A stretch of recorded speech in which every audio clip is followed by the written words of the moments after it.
আসসালামু আলাইকুম ও রাহমাতুল্লাহি ওয়া বারাকাতুহু।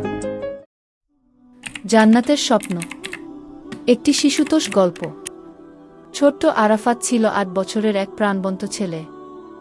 সে থাকত গ্রামের এক ছোট ঘরে, মা বাবার একমাত্র সন্তান। পড়াশোনায় ভালো ছিল না, আর সময় পেলেই খেলাধুলা আর দুষ্টুমিতে মেতে থাকত।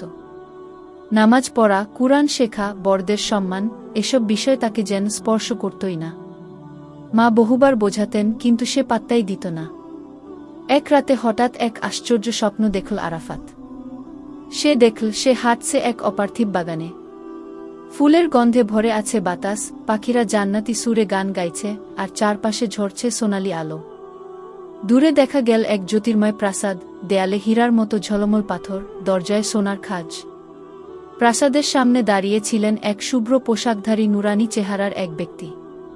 তিনি বললেন, আরাফাত, এই জান্নাত তোমার জন্য প্রস্তুত হচ্ছে। কিন্তু এখনো সময় আসেনি। তোমাকে পৃথিবীতে ভালো হতে হবে।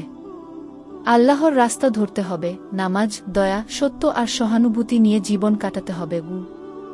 আরাফাত ভয় পেয়ে বলল, আমি পারব তো? তিনি হেসে বললেন, তুমি পারবে যদি মন থেকে চাও। ঘুম ভাঙল আরাফাতের। বুক ধুকপুক করছে। ভোর হয়ে গেছে।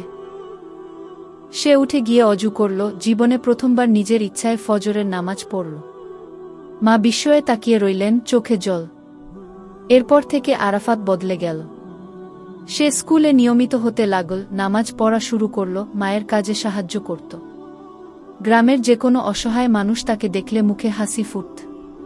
কেউ ক্ষুধার্ত হলে সে নিজের খাবার ভাগ করে দিত, কেউ কাঁদলে তাকে সান্ত্বনা দিত। শিক্ষকরা বলতেন, আরাফাত, তুমি আমাদের গ্রামের গর্ব।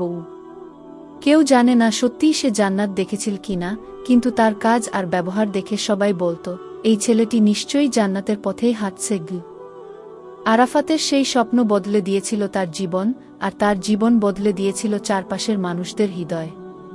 শেষ কথা, জীবনের পথ কখনো কখনো একটি স্বপ্ন থেকেই বদলে যেতে পারে। আরাফাতের মতো যদি আমরা হৃদয় থেকে ভালো হতে চাই, তবে আল্লাহ আমাদের পথ দেখান। জান্নাত কেবল একটি জায়গা নয়, বরং প্রতিটি ভালো কাজের মধ্যে তার ছায়া আছে। সত্য, দয়া, নম্রতা আর আল্লাহর পথে চলাই আমাদের প্রকৃত সফলতা এনে দেয়। তাই মনে রাখো, একটি ভালো কাজ শুধু তোমার নয়, অন্যের জীবনও বদলে দিতে পারে। জান্নাতের স্বপ্ন দেখো, কিন্তু তার চেয়ে বড় হলো জান্নাতের পথে হাঁটো। আল্লাহ হাফেজ।